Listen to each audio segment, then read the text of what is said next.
Put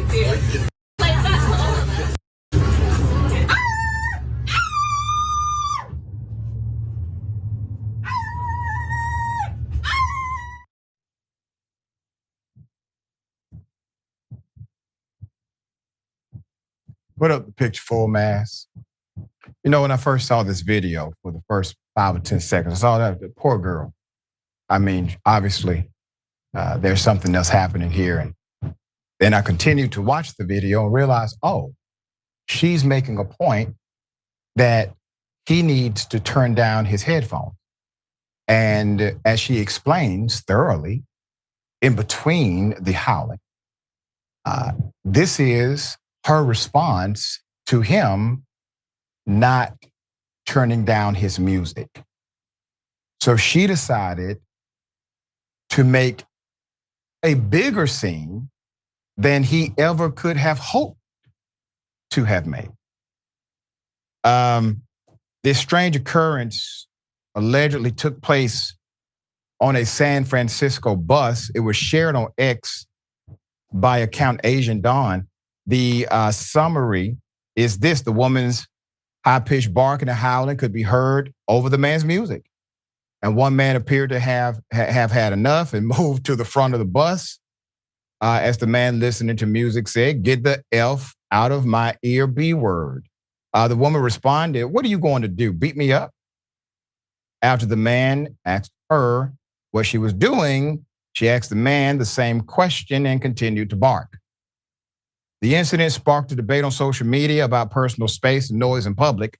Several users loved that the woman stood up to the man for playing his music without headphones.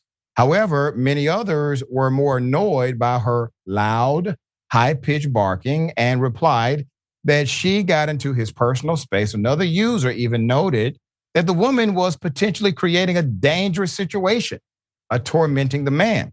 And one user pointed out that things could have ended badly for both parties. So I get maybe saying to someone, "Hey, do you mind turning that music down while you're on the bus?" If it's loud, okay, fine. If it's bothering you.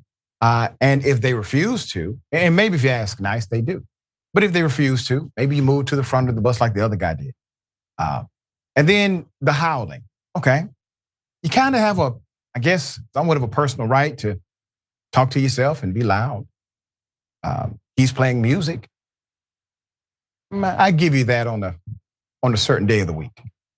But then to go in his face and to go in his personal space, that could have been very dangerous, obviously, for everybody involved. Maybe alert the bus driver. And the bus driver can then enforce whatever the rules are for that particular transit system. So anyway, hell of a thing. Ben, how do you see it? I don't often defend a Karen. I'm okay with this Karen. I think this dude was in the wrong. You can't play your music without headphones on a public bus. It's annoying to everybody. And I didn't see the beginning. Maybe she did ask him to turn it down. He said no. He was also real quick to be throwing the B word right at her. And so she's trying to make the point. You make a loud noise, I can make a loud noise that's annoying to you as well. And bus drivers aren't exactly known for their giving an F about anything. And so I don't know that he would have chimed in either. I think that this one, I kind of see, I'm kind of on her side on this one. On the flip side, ow. All right, so let me push back on that narrative. Please. So as soon as she decided to get out of her chair, go in his face, one, what privilege do you think you have to do that to another human being? Now, if he would have done that to her because she was being loud, the narrative would be concise.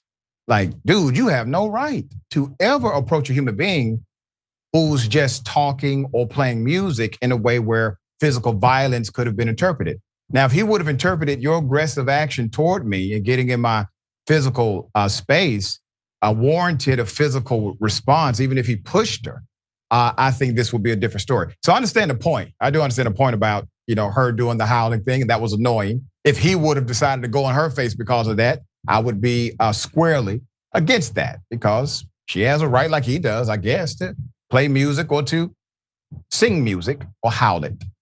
All right, that's my 2 cents. I'm glad no Karen was hurt in the making of that film. All right. I hear that for sure. Yeah, she shouldn't have gotten towards him. I don't think she got super close, but she definitely got up and escalated. In that part, I don't agree with. But just let's all not seated. make noise. I mean, yeah, he dropped the B bomb, right? But he stayed seated. He never got up. He stayed right there. Bark was bigger than his bite.